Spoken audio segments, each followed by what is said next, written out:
Thank you very much, Mr. Chairman. Morning, ladies and gentlemen. Apparently, I seem to have a reputation for talking a lot. I'm worried that this might be reinforced over the next few minutes, and I apologise if I speak very quickly in my excitement being in front of you, and I just encourage you to try and listen quickly. I'd like to thank the Nuffield Farming Scholarships Trust for selecting a certified lunatic from the hills of Derbyshire.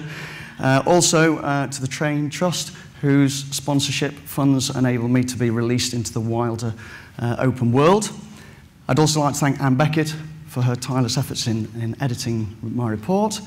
My staff at home for doing an excellent job in my absence and who possibly wish I was absent more often. And most of all, my family, especially my wife Sarah, who without her support, I would not be standing here in front of you today. So, sustainable, fast becoming the #1 turn-off word. What does it really mean? Well, that's a good question, but the most succinct definition I could find out of the concise Oxford Dictionary was simply to keep going continuously. And that's what we're going to try and achieve to do. As a simple person, I like to try and break things down into simple things. All farmers are, in fact, just solar farmers. And what we're trying to do is manage nature to produce a biological product that we can then redeem for cash. And this brings me to one of the first definitions of sustainability, because obviously it must be profitable. And by that I mean the generation of cash. Because if we can't do that, no matter how noble your land carrying intentions may be, without a profit, you cannot continue. I attended a regenerative ranching course in the United States. I mixed with a bunch of cowboys, and I mean the ones with big hats and big boots, not dodgy roofing contractors. And here on the sandhills of Nebraska, on Chad Peterson's ranch, I witnessed the power of correctly managed cattle from a regenerative perspective. And when I bent down in this paddock you see before you and took a handful of soil, if you can call it that, I think I have more soil than my fingernails on a day at work. With targeted grazing and trampling, he can turn parts of his ranch in soil like that. Here you can see an increase in organic matter and humus, which increases fertility and therefore productivity and animal performance, water retention. Oh, crikey, I've got the clicker going on here. I moved on to see Neil Dennis, often visited by Nuffield scholars here in Saskatchewan. And the common theme that I found on a lot of the farms that I visited started to appear, and that is the sheer diversity of plant species placed in front of the animal. This is what he knows as his cocktail mix, and there's just a vast array. Now, Neil is one of the world's leading exponents of mob grazing, and he will only actually harvest and utilize 60% of the crop you see here. Sorry, 40%. The remaining 60%, using high-density grazing techniques, he will trample onto the soil surface. And this is designed to feed the soil microbes and the biology, and it increases the organic matter as we've seen before.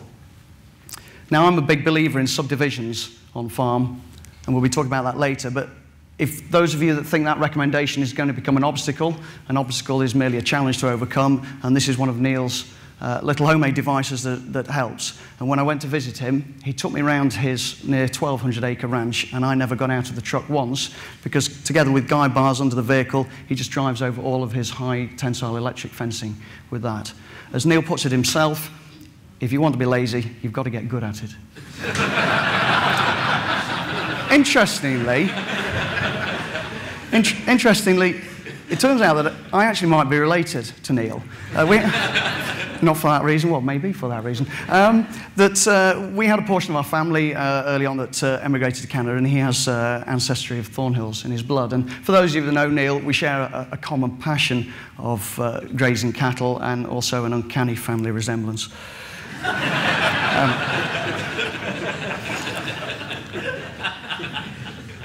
Diverse swards was really the founding thing that I found on my Nuffield travels. This one was pictured in Wisconsin, a grain-free dairy, organic dairy of Cheyenne Christensen, and I saw it in the Netherlands and I saw it everywhere else, and it became the common theme throughout.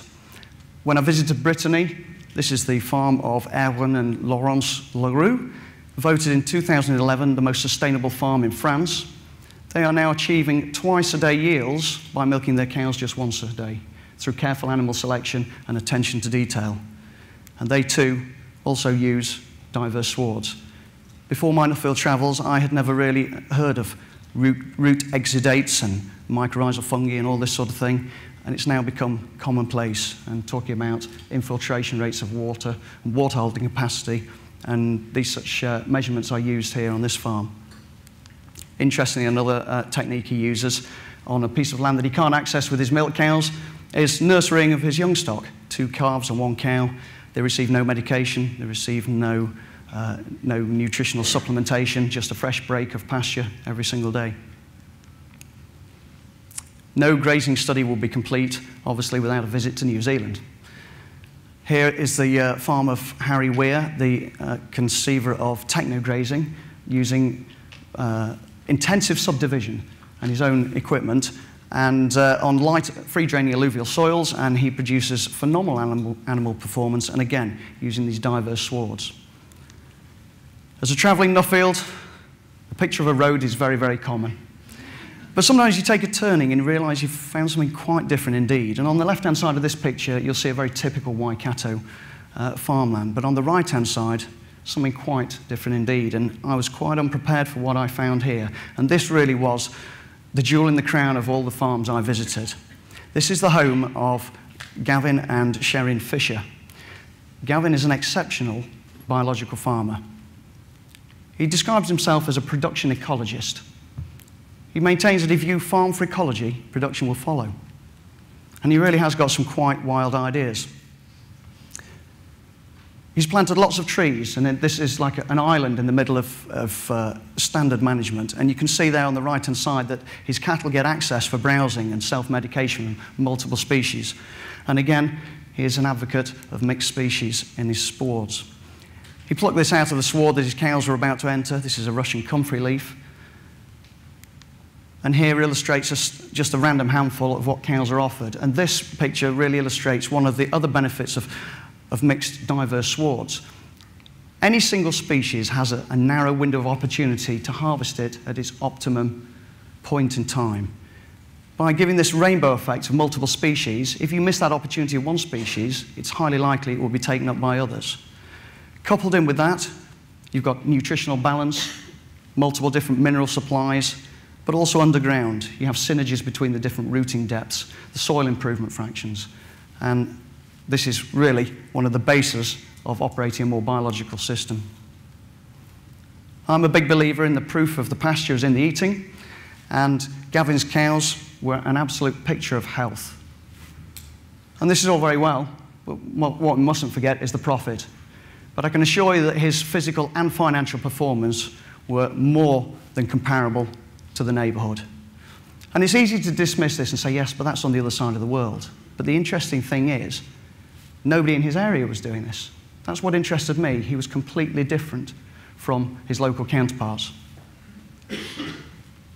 Back at home, these are my cows, and they are grazing a mixed sward that I've put in. It's been in just over 12 months, and I'm experimenting with different grazing intervals.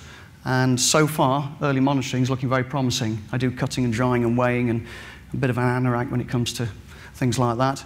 And so far, it's convinced me that I'm continuing to go down that pathway. Well, obviously, it was time for a drink. I couldn't go past. And Nuffield, as we've heard, it's all about meeting people. So I wanted to just visit this vineyard that was established in 2008 in North Island, New Zealand, in the Marlborough region. It's one of the largest vineyards in New Zealand, but it claims to be the world's first carbon zero vineyard. But I went because I wanted to see the diversity they were employing. They graze animals between the vines, and they do a lot of indigenous planting and wetland creation to encourage wildlife, because they believe that that all enhances not just the saleability of the product, but the actual generation of the biological products itself. Interestingly, for the egg producers, Sarah, there is free-range hens running all over the place as well. Clearly, while I was there, I decided I had to just sample on behalf of the Nuffield organisation, the viticultural products. But the interesting thing is the man behind it. Peter Yearlands was voted in 2013 South Island Farmer of the Year. And this year, the vineyard has been voted the most sustainable business, large business in New Zealand. And I particularly like Peter's quote: "Think boldly, tread lightly, and never say it can't be done." And that obviously applies to his impact on the environment. So in summary, I want to just talk about what I should recommend people should do to become more sustainable, but more profitable in the first place. Have a grazing plan.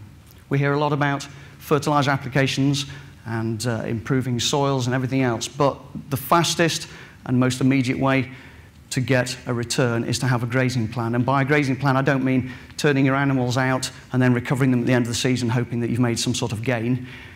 Subdivision is crucial here. Whatever it is, whether that be high density grazing system or rotational paddock, you must have a plan, but the most important thing, obviously, is you've got to use it. Resting pasture is vital, and this is where set stocking really falls on its face. You've got to have rest. And by that I mean you want to, wherever possible, never remain on the same piece of pasture for more than 4 days in a row. You've got to let it grow its leaf and grow its roots, and that will give you unprecedented gains over set stocking. Use diversity to increase resilience against pests, diseases. You don't have all your eggs in one basket. It also provides good nutritional balance and soil, as we've seen, if you use it, the trampling effect, it will increase soil organic matter levels incredibly well. You don't have to wait 100 years to build up soil. It can be done a lot quicker. I'm a big believer in you must choose to do something that you love. Only then will you ever achieve any level of excellence at all. And this would lead on to the ultimate, turning passion into profit. Seeing as it's now become the culture to round off with a quote, I thought I'd better come out with one. And it's not an ancient philosopher or anything else, but it's my friend Gavin Fisher back on his biological farm in Te Araha, New Zealand. And he simply said to me, he said, "It's very important to ask questions, but it's much more important to question the answers." Thank you very much.